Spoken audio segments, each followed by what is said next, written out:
বিদেশে টাকা পাচারের বিরুদ্ধে কিছু প্রতিরোধমূলক ব্যবস্থা নেওয়া হয়েছে। ঋণ ব্যবস্থার মাধ্যমে টাকা পাচার কিছুটা কমেছে বলে জানিয়েছেন টিআইবির নির্বাহী পরিচালক ডক্টর ইফতেখারুজ্জামান। বৃহস্পতিবার রাজধানীর ধানমন্ডিতে তিনি সংবাদ সম্মেলনে এসব কথা বলেন। জানান, সার্বিকভাবে ব্যাংকিং খাতে উল্লেখযোগ্য সংস্কার হয়েছে, তাই মূল লক্ষ্য হওয়া উচিত পাচার নিয়ন্ত্রণ নয়, পাচার প্রতিরোধ।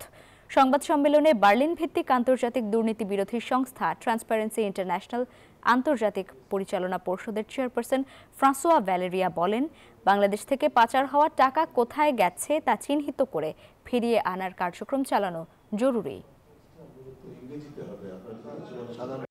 কিছুটা বলবো যে প্রতিরোধক কিছু ব্যবস্থা তৈরি হয়েছে, বা সেগুলো যেমন ব্যাংকিং সেক্টরটা ছিল একটা, ফাইন্যান্সিয়াল সেক্টর ছিল অর্থ পাচারের একটা অন্যতম মাধ্যম, সেটা আপনারা জানেন।